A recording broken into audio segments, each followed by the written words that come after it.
Hello, my dear friends. Today I'm talking about why some relationships aren't meant to last.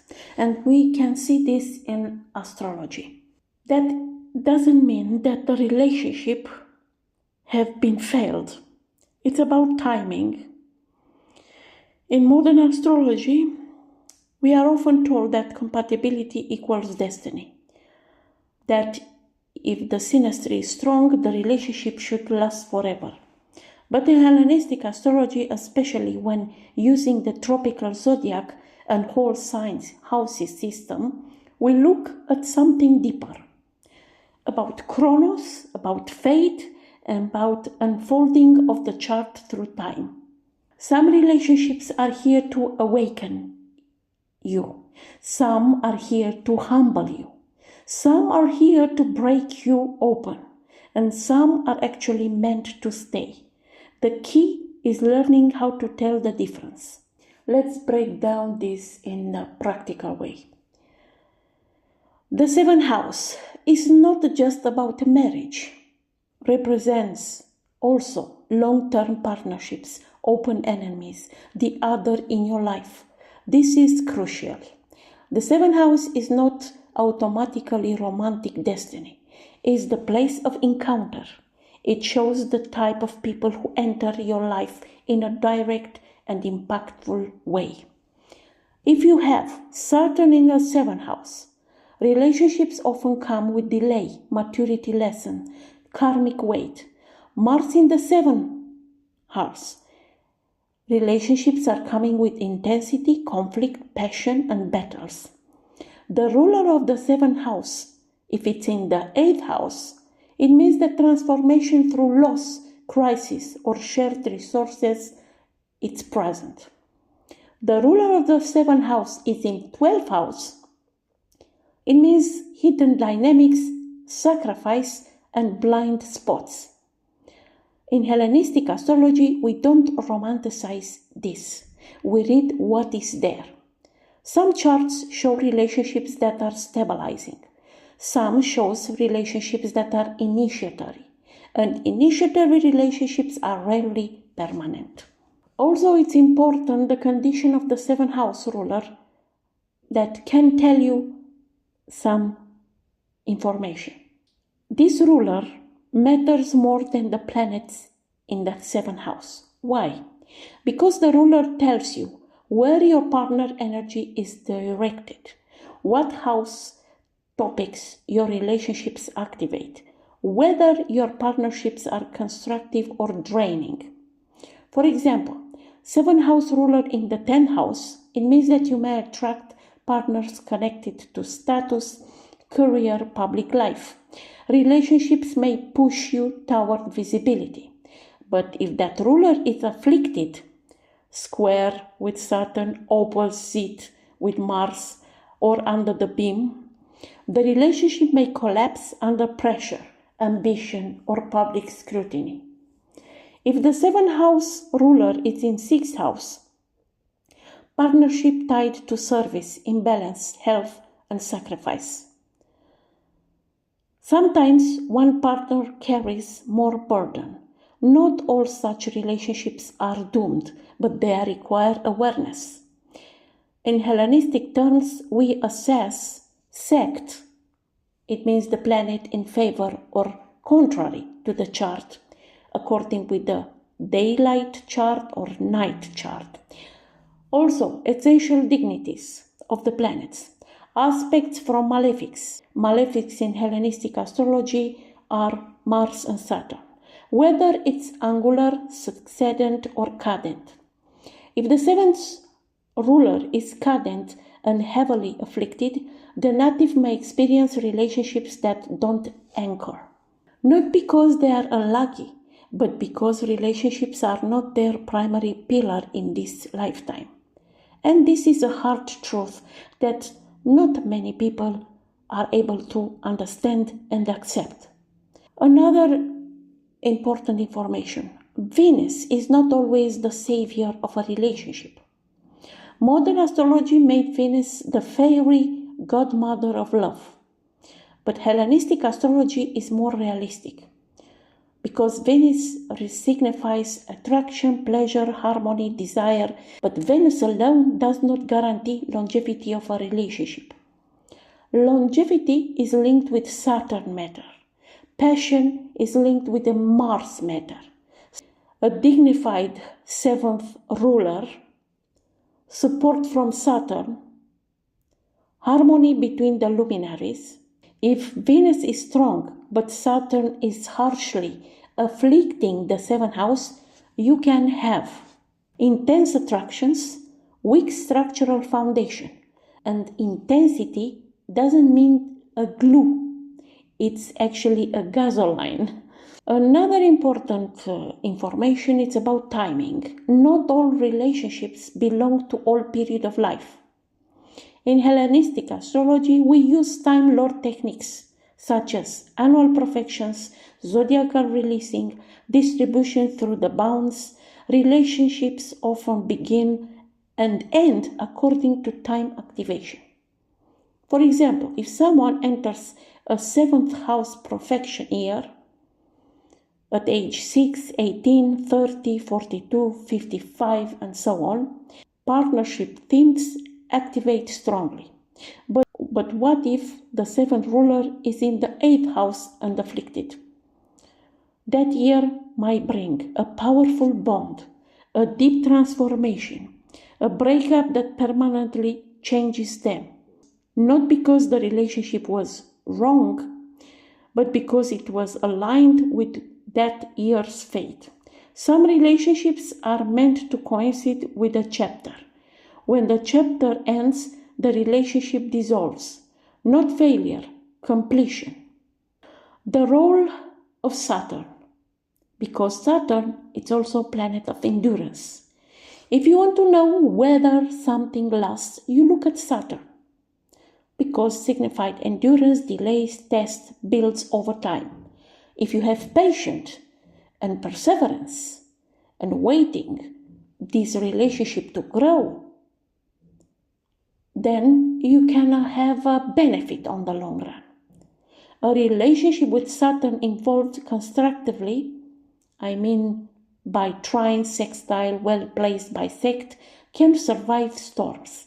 But if Saturn opposes the seventh house ruler from a bad house, is contrary to sect and angular, afflicts both luminaries, then relationships may feel heavy, blocked, or chronically unsatisfying. Sometimes the relationships end not because love disappears, but because Saturn says the lesson is complete, go forward. Another info, the 8th house and transformational bonds. In the whole sign system, the 8th house is about loss, debt, fear, shared resources, psychological intensity. If your 7th ruler is in the 8th house, relationships often feel karmic, intense, consuming. These bonds can be life-changing, but they are often not peaceful. People with this placement often say, I learned everything about myself through this relationship. And this is true, because it was a forge, not a home. When the 12th house is involved, and you know what it means, 12th house, hidden suffering, isolation, self-undoing, secret enemies. If the 7th house ruler is in the 12th, or Venus is placed there and afflicted, relationships may involve secrecy, emotional invisibility, projection, one-sided sacrifice. These relationships often end abruptly or dissolve slowly in silence. They are meant to teach awareness of boundaries. They are not meant to stay forever. And compatibility is not enough, because two charts can have Sun trine Sun, Venus conjunct Venus, Moon sextile Moon, and still not last, because synastry describes the chemistry, but fate is seen in each natal chart as a relationship profile analysis, time activation, the condition of the 7th house ruler, the strength of Saturn. If one person is in a peak career zodiacal releasing period and the other is in the 12th house releasing period, their life rhythm are different. Love alone cannot override life trajectory, and that's okay. Another thing, some charts are not built for early stability. In Hellenistic astrology, some natives clearly show late marriage, multiple significant partnerships, a primary focus outside relationship, because they have some other priorities in life. For example, if the 7th house ruler is cadent and afflicted, or Saturn in the 7th house delaying union, Venus under the beams and contrary to sect, or strong 10th house dominance, these people may have profound loves. Permanence comes later. Trying to force permanence earlier creates heartbreak. Not because they choose wrong, but because their chart was not ready. So it's about timing, and it's about to be clear in which are your priorities, especially when you are young, between 20 and 30, for example. If your priorities are others than a relationship, then be clear, even in your relationships that are not permanent. Another thing, the myth of the one. Hellenistic astrology does not promise the one relationship, the only, the single. It shows types of partners, quality of unions, timing of commitments, periods of solitude.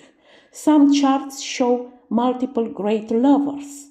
Some show one late, solid marriage. Some show partnership not being central at all. When we understand this, we stop asking, why didn't it last? Who is for blame?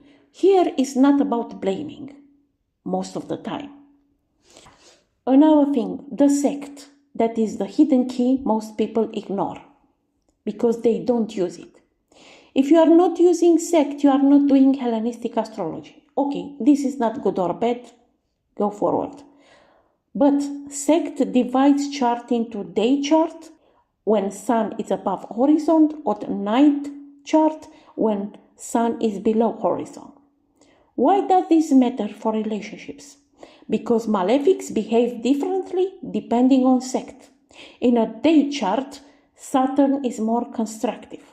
Mars is more destructive. In a night chart, Mars is more constructive.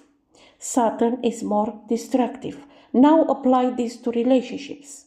So if you have a night chart and Saturn ruling your 7th house, and Saturn is angular and contrary to your sect, that relationship ruler becomes harsh, isolating, and delaying. It doesn't mean no relationship. It means relationships come with gravity and separation themes.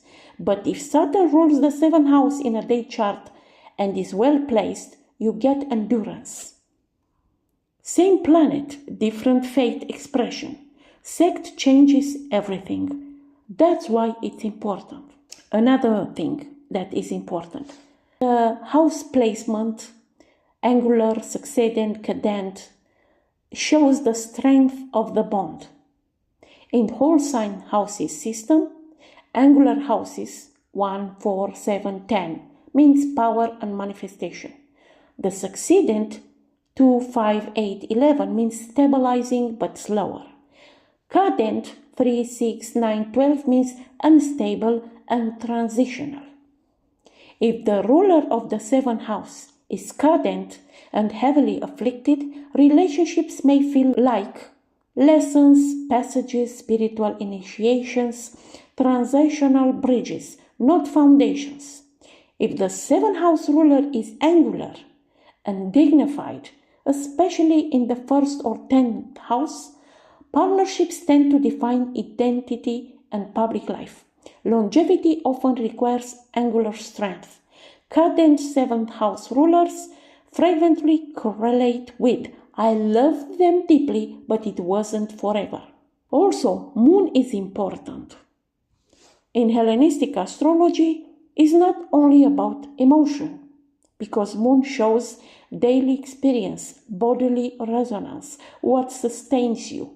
If your moon is afflicted by Saturn, it means emotional coldness or distance. If it's afflicted by Mars, it means volatility. If it's in the 8th or 12th house, deep psychological intensity. Then emotional sustainability in relationships requires more awareness. Many relationships end not because Venus failed, but because the moon could not feel safe. Without moon stability, love is burning out. Another thing that is important, the role of the lot of marriage. So in traditional and Hellenistic astrology, we examine lots for relationships, lot of eros, lot of marriage. Sometimes the lot of fortune relate to 7th house ruler. When the ruler of eros is afflicted, combust, or in a difficult house, it can indicate desire that overwhelms reason, attraction to unavailable partners, passion without structure. When eros ruler is dignified and supported by benefics, desire aligns with sustainability. In many charts where relationships doesn't last, eros is strong, but Saturn is weak or harsh. Another thing is about malefics in the 7th house, what it really means. When people see Mars or Saturn in the 7th house, they get panic. But it's not that simple. Mars in the 7th house can indicate passionate partners, competitive dynamics, sexual intensity, conflict cycles. If Mars is well placed and of the sect in favor, it can create dynamic long-term bonds. If afflicted and contrary to sect, relationships may combust quickly. Saturn in the 7th house can indicate age differences, delayed marriages, fear of intimacy. If Saturn is dignified and not heavily afflicted, this often produces long-lasting unions. If Saturn is damaged and harsh, isolation through partnership. It means you feel alone in a partnership. The nuance is everything. When it's about zodiacal releasing, this is a special timing technique in Hellenistic astrology. This can show, for example, zodiacal releasing from Eros can show period of romantic intensity, peak love chapters, relationship closures, major commitment windows. If someone enters in a major L1 or L2 peak from Eros, relationships become very important. But if the releasing shifts into the 8th house sign from Eros, the 12th sign from Eros, losing of the bond, we often see breakups, emotional separations, radical relationship shifts, not because someone failed, but because their love chapter completed. Another information, important, the relationship and tension between 7th house and 10th house. So, in some charts, the 10th house is very strong. It's about career, public life, calling. But if the 7th house ruler is pulled into the 7th house under difficult conditions, relationships may be sacrificed for ambition. Some souls are in destiny building lifetimes. Partnership become not so important. If one partner has strong 10th house activation and the other has strong 4th house activation, tension naturally builds. It's not incompatibility, it's a trajectory divergence. Also, it's about repetition in relationships. If you notice someone repeatedly attracts emotionally unavailable partners, dominating personalities, secretive dynamics, partners who leave, look at the 7th house ruler house placement, the condition of Venus, the moon's aspect, malefics in angular houses. Hellenistic astrology does not blame trauma first. It examines the structure. Your chart describes the kind of other you meet. Until awareness intervene. For example, some relationships exist only to activate shadow houses. If a partner activates your 8th house, it means fear, control, shared resources. Your 12th house, subconscious wounds. Your 6th house, imbalance and resentment. The relationship feels karmic. This often doesn't last. They are developmental. You don't marry every teacher. Another information. When relationships are meant to last, Hellenistic astrology shows lasting unions. Which are the signatures of these relationships? The 7th house ruler, dignified and angular. Venus well placed and supported. Saturn constructive and not crushing. Luminaries in harmony. Releasing period aligned. Benefics influencing the 7th house. These charts show commitment that deepens with time. Not fantasy love, but enduring alliance. When it's about relational astrology interpretation, synastry explains attraction. Natal chart explains destiny and the profile in relationship for each person. Timing techniques explain duration. If you reverse that order, you misread relationships. So, we take first of all natal chart.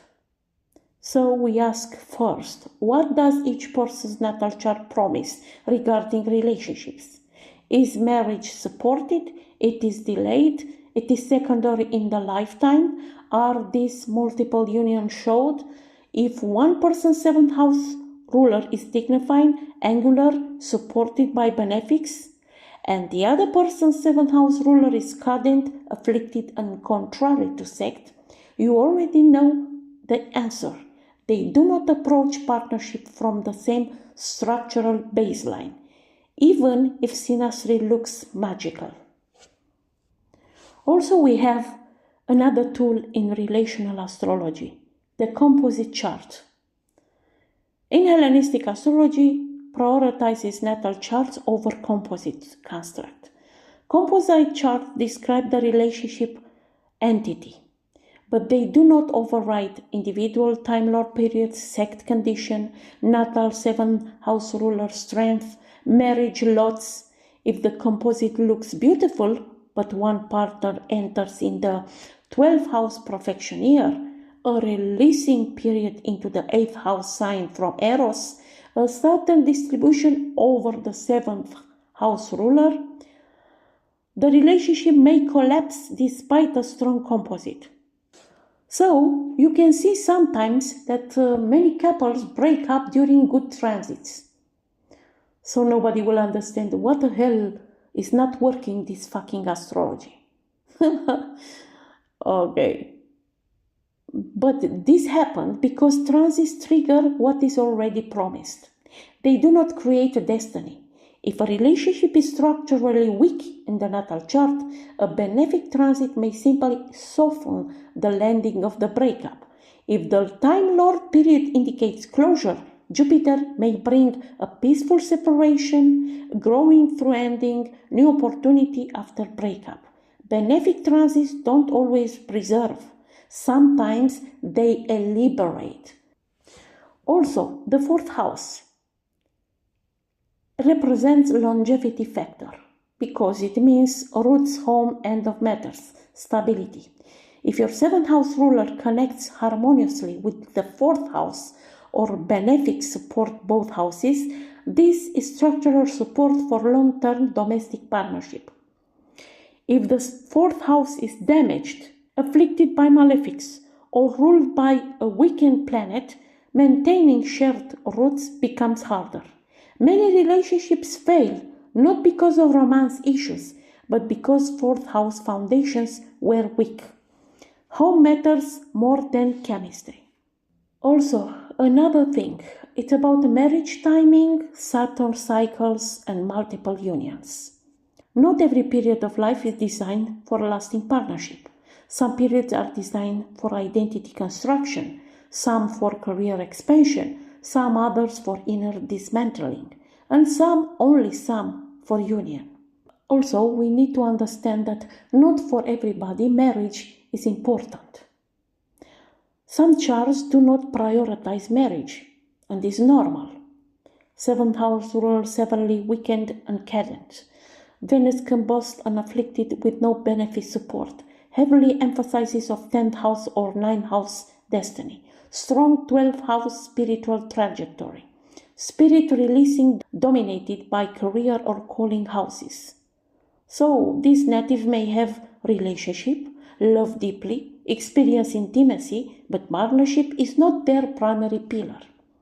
Trying to force conventional marriage in such charts often leads to repeated dissatisfaction, not because they are broken, but because their destiny structure is oriented elsewhere, and this is also normal. I will let down below a link for a relational interpretation if you need it, or I can answer to some questions down below. I'm waiting your questions and comments. Have nice relationships and be happy with yourself and with others. Bye bye.